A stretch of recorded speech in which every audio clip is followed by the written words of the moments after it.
The 2026 World Indoor Championships in Torun, Poland just wrapped up, and I am not exaggerating when I say this might have been the single most chaotic, record-breaking, and drama-filled indoor championships we have ever seen. We got a world record that stood for over 14 years absolutely demolished. We got a 17-year-old high school kid on spring break becoming the youngest world champion in the history of track and field. We got relay pileups, lost shoes, and a 400-meter format so controversial that fans were ready to riot. So today we are counting down the 8 most insane moments from Torun 2026, and trust me, it was extremely difficult to narrow this list down because every single session brought something that was extremely historic. We are starting off with something that had absolutely nothing to do with athletic performance and everything to do with a decision that left fans, athletes, and commentators completely confused. For the men's and women's 400 meters, World Athletics introduced a brand new format. Instead of running one final with all 8 athletes, they split it into 2 separate 4-person races,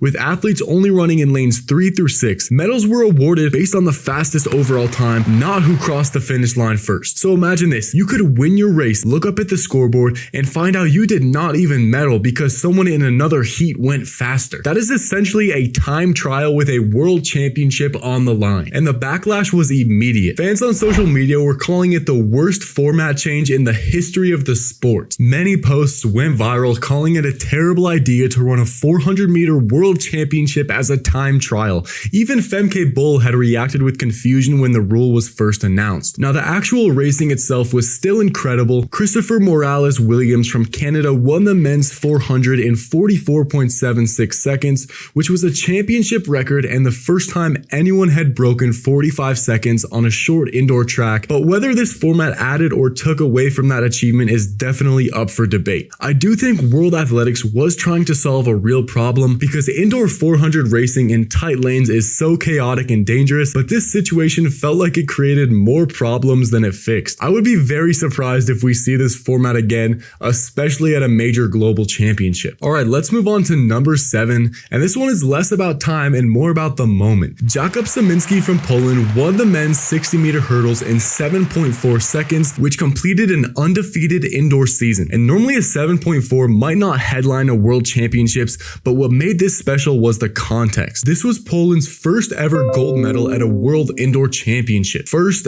ever in the entire history of the event. And it happened on home soil in Torun, Poland, in front of a crowd that absolutely lost their mind. The arena only holds about 6,000 people, but when Szymanski crossed that line first, it sounded like 60,000. Even other athletes seemed to appreciate the magnitude of the moment. And Poland was not done. Natalia Bukowica ran a national record of 50.83 for silver in the women's 400, and the Polish mixed relay team ended up on the podium with a bronze after Jamaica was disqualified. So the home fans had plenty to celebrate across the entire weekend. Speaking of the mixed relay, we need to talk about what happened in the final because it was absolute pandemonium. The mixed 4x4 was a brand new event at the World Indoors, and it delivered in the most chaotic way possible. During the first baton exchanges, there was a massive pileup that completely wrecked the chances of some favorites. The Netherlands and the United States both got caught up in the collision. American runner Sarah Riethenrath was literally knocked to the floor, but here's the crazy part. She lost her shoe, kept the baton, got back up, and kept running with one shoe on in a world championship final. That alone is worth the price of admission. Jamaica initially finished in a medal position, but was then disqualified for an exchange zone violation, which bumped up the host nation Poland to the bronze.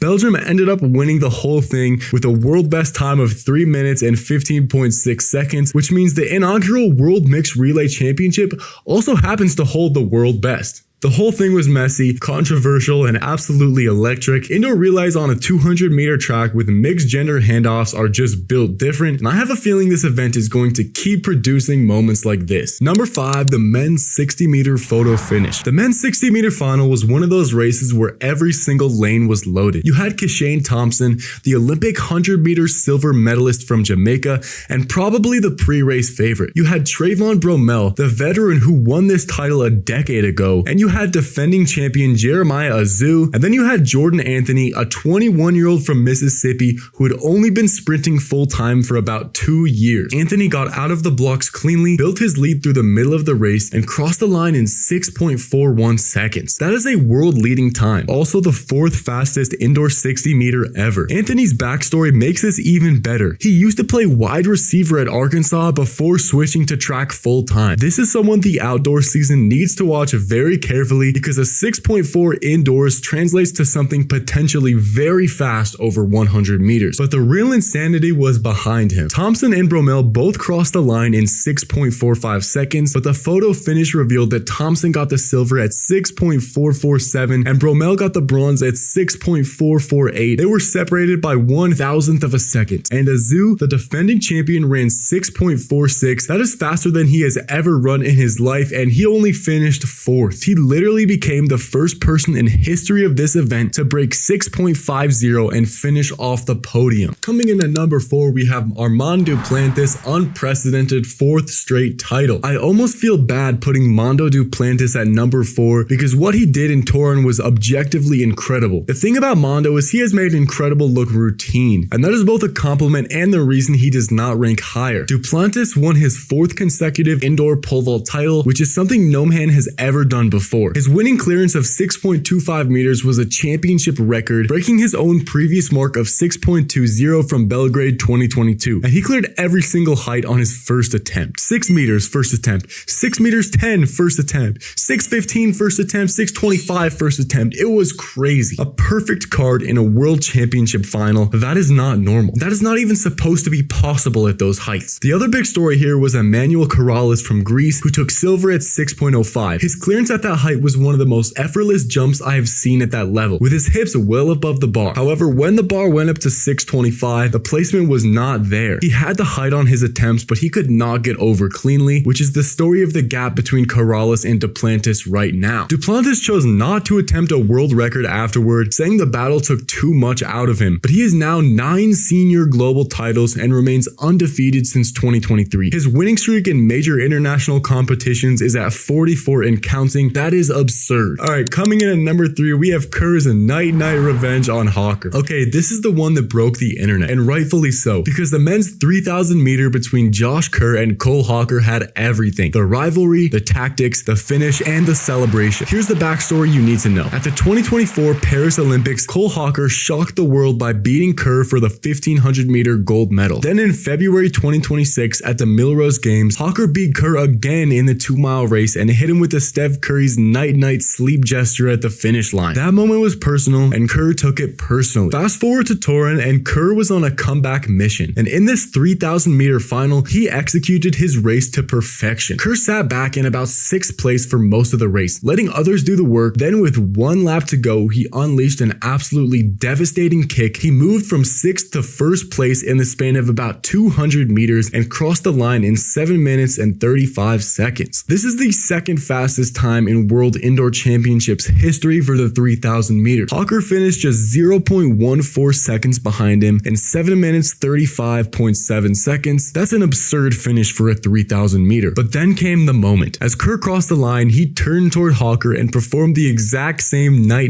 celebration that Hawker had used on him at Millrose. Social media absolutely exploded. It was the most talked about moment of the entire championship, and the post-race quotes were just as good. Kerr said Millrose was a huge motivational factor, and that while Millrose was a big deal, the World Championship was a North Star. Hawker's response was honestly pretty great. He said that he could not be mad because he had flexed on Kerr at Millrose, but that Kerr should at least come up with his own celebration. And this rivalry is just getting started. These two are going to be battling at the Outdoor World Championships, at the Olympics, and everywhere in between for the next 3 or 4 years. Alright, let's move on to number 2, which is Ehammer shattering the Heptathlon world record. Simon Ehammer from Switzerland just put together one of the greatest combined events performances in the history of athletics. He scored 6,670 points in the men's heptathlon, which absolutely destroyed Ashton Eaton's world record of 6,645, which had stood since 2012. And the way he did it was just dominant from start to finish. Let me walk you through this. In the 60 meters, he ran 6.69, which is a personal best and the fastest time in the field by over 2/10. In the long jump, he went 8.15 meters, which is his prime primary event and he just crushed everyone. In the shot put, he went 14.87 meters, and the high jump, he went 2.02 meters. Nothing crazy in these two, but solid marks overall. Then came the 60-meter hurdles. This is where it gets absurd. He ran 7.52, which is the fastest time ever recorded within a heptathlon. And to put that in context, that time would have won the silver medal in the individual 60 hurdles last year. And he ran that in the middle of a 7-event competition. In the pole vault, he cleared 5.30 on his third attempt for a personal best. And then going into the final event, the 1,000 meters, he needed to run about 2 minutes and 43 seconds or faster to break the record. And the crowd knew it. He knew it. And when he crossed the line in 2 minutes and 41 seconds, also a personal best, the arena erupted. He won the entire competition by 333 points over the silver medalist Heath Baldwin from the United States. Ehammer broke 1,000 points in 3 separate events, which is incredibly rare. And afterward, he said that he was speechless and that his dream came true. This was also a great redemption story because at the 2025 Tokyo Worlds, Ehammer zeroed in the decathlon high jump and had to abandon the event. So to come back 1 year later and set a world record is the kind of arc that makes the sport great. Alright guys, you've been waiting for it. The number one craziest thing from this World Championships. We have a 17-year-old on spring break becoming the youngest world champion ever. This is number one and it's not even close because what Cooper Lutkenhaus did in Torun is one of the most absurd things I have ever seen in track and field. Cooper Lutkenhaus is 17 years old. He is a junior at Northwest High School near Dallas, Texas. He was literally on spring break during this competition and he won the men's 800 meters at the World Indoor Championships in 1 minute 44.24 seconds, becoming the youngest individual world champion in the history of track and field, indoors or outdoors, ever. Let that sink in for a second. The previous youngest was Muhammad Aman, who was 18 when he won the 800 in 2012. Lutkenhaus shattered that by nearly a full year. He is 17 years and 93 days old. This kid just turned 17. And the way he ran was not some miracle one-off performance where everything went right. In the semifinals, he ran 144.29, which was the fastest semifinal time in the world indoors in 29 years. And he actually shut down before the finish line. So he was just cruising. And in the final, he moved to the front with about 300 meters to go and held off Belgium's Elliot Christian by just 0.14 seconds. He did not just make the final. He did not just compete at 17 years old. He won the entire thing against professional athletes who are 25, 28, and 30 years old. The craziest detail is that he is already a Nike professional while still attending high school. And I think what makes this the number one moment is that it represents something bigger than just one race. We're watching the emergence of a generational talent in real time. Cooper Lutkenhaus running 144 at 17. What is he going to be doing at 21? That is the 8 most insane moments at the 2026 World Indoor Championships. Let me know in the comments which moment was the most insane to you and which ones do you think I missed. If you guys enjoyed this video, make sure you smash the like button and subscribe if you haven't already. And if you guys want to support me further, then make sure you check out my supplement company,